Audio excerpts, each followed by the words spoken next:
don't care where he is. I would have gone all that way to see him anyways. She has talent, she has class. He's my man. And I think he's the best dancer. He's the sexiest man I've ever met in my whole entire life. He's a legend. Oh, God, he's so great. You know, I mean, he's just so great. And I'd die if I ever got to meet him because he's just so great. He's good. He's great. He's gorgeous. Thousands of Michael Jackson fans fainted during concerts. Some collapsed before he even sang a single note. Others passed out the moment he appeared on stage. But why? Was it really just excitement? Or was something else happening? When people look back at Michael Jackson concerts, one image appears again and again. Fans crying, fans screaming, fans fainting. Especially during performances like the Dangerous Tour and the famous Bucharest concert in 1992. To some people, it looked almost unbelievable. How could someone simply walk onto a stage and cause that kind of reaction? The answer may be more human than most people realize. Before Michael Jackson even appeared, many fans had already spent hours, sometimes entire days, waiting. Some camped outside venues. Some stood in packed crowds under the heat. Others had barely eaten or slept. According to fan accounts, the experience often involved long waits, intense anticipation, and physically demanding conditions. People had been waiting for hours in the heat and excitement. By the time the concert started, many attendees were already physically exhausted. But physical exhaustion is only part of the story.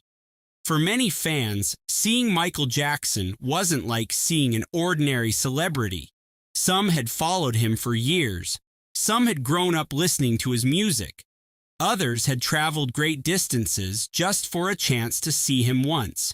Researchers sometimes describe these experiences as parasocial relationships, a sense of emotional connection with someone you've never personally met. And when that person suddenly appears in front of you, the emotional response can be overwhelming. One fan later described the feeling as, "I couldn't believe he was actually there." For many people, it wasn't just a concert. It was the realization of something they had imagined for years. Perhaps the best example happened during Michael Jackson's concert entrances. Sometimes he would simply stand still, not dancing, not singing, just standing. And the crowd would erupt. At the 1993 Super Bowl halftime show, he remained motionless for over a minute while thousands of people screamed.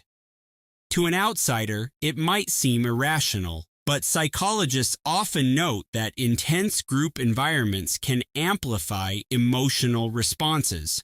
When thousands of people around you are screaming, crying, and reacting emotionally, those emotions can spread through the crowd.